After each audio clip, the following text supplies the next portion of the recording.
Kagulat World. Buong mundo nang gigil kay Alexandra Ayala.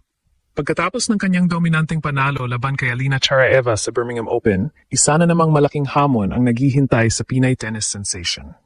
Sa quarterfinals, makakatapat niya ang Thai star na si Mananchaya Sawangkaew, isang manlalarong tahimik pero napakadelikado kapag nakakuha ng momentum.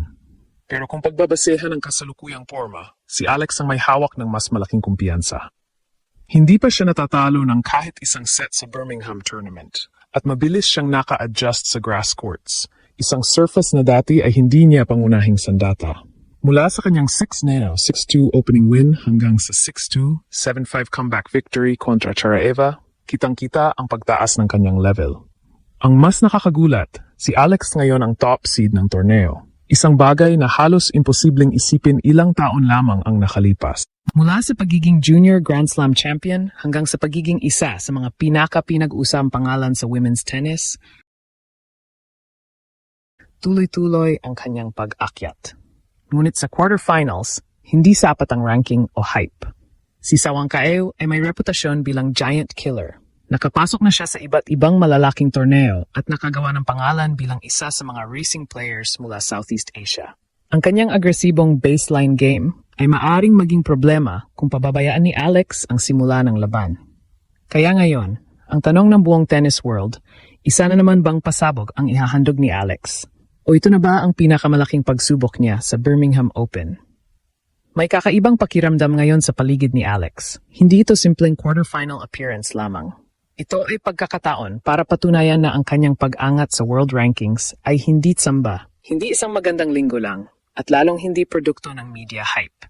Ito ay bunga ng ilang taong sakripisyo, pagkatalo, pag-aaral, at patuloy na pag-evolve bilang isang world-class athlete. Sa Birmingham Open ngayong linggo, ibang Alex ang nakikita ng mundo. Mas kalmado, mas mature, mas deadly. Sa kanyang round of 16 match kontra Alina Charaeva, hindi naging perpekto ang laban. Matapos dominahin ang unang set 6-2, nahulog siya sa 2-5 deficit sa second set. Dito karaniwang nagkakaproblema ang maraming batang manlalaro. Pero hindi si Alex. Imbes na mataranta, nagpakita siya ng composure na parang veterano sa tour. Unti-unti niyang binawi ang momentum hanggang makumpleto ang straight sets victory. 6-2, 7-5. Ang ganitong klase ng panalo ang mas mahalaga kaysa sa blowout wins dahil ipinapakita nito kung gaano kalakas ang mental toughness ng isang atleta. At ngayon, mas mabigat na hamon ang kanyang haharapin. Si Mananchaya Sawangkaew ng Thailand. Sa unang tingin, maaring isipin ng ilan na dapat paborito si Alex dahil mas mataas ang ranking niya at siya ang top seed ng torneo. Pero sa tennis, delikado ang ganoong pag-iisip. Ang Thai star ay isa sa pinakarespetadong rising players sa Southeast Asian circuit. Nakapasok siya sa Grand Slam main draw ngayong taon at mayroon ng ilang malalaking resulta laban sa mas mataas na ranked opponents. Ang estilo ni Sawangkaew ay agresibo. Mahilig siyang umatake ng maaga sa rallies. Kapag nakakuha siya ng kumpiyansa sa serve at forehand, kaya niyang ilagay sa depensa kahit ang mas mataas na ranked players. Ito ang dahilan kung bakit hindi maaring mag-relax si Alex kahit isang sandali. Ngunit may isang bagay na pabor sa Pinay superstar. Momentum. Sa sports, may mga pagkakataong lumalaki ang isang atleta habang tumatagal ang torneo. At yon mismo ang nangyayari ngayon. Mula sa French Open experience hanggang sa mabilis na transition sa grass season, mas lalong humahasa ang laro ni Alex. Ang dating clay court specialist ay nagiging all-surface threat. At para sa mga Pilipino, nakakakilabot isipin ito. Dahil kung magtutuloy-tuloy ang kanyang laro, hindi na lang quarterfinals ang pinag-usapan. Posibleng isa na namang malalim na tournament run at isa na namang chapter sa pagbuo ng isang tunay na global tennis superstar.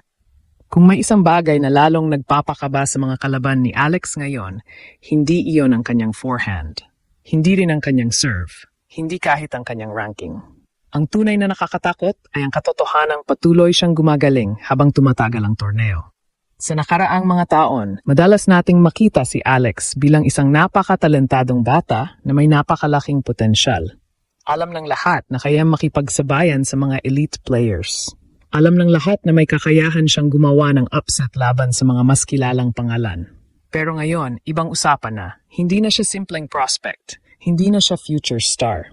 unti-unti siyang nagiging kasalukuyang banta sa kahit sinong makakaharap niya. At yun ang dahilan kung bakit napaka-importante ng laban kontra Mananchaya Sawangkaew.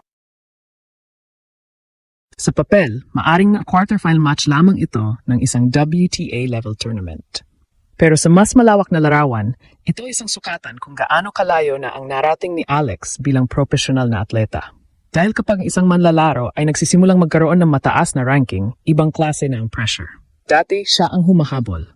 Ngayon, siya na ang hinahabol. Dati siya ang underdog. Ngayon siya ang target.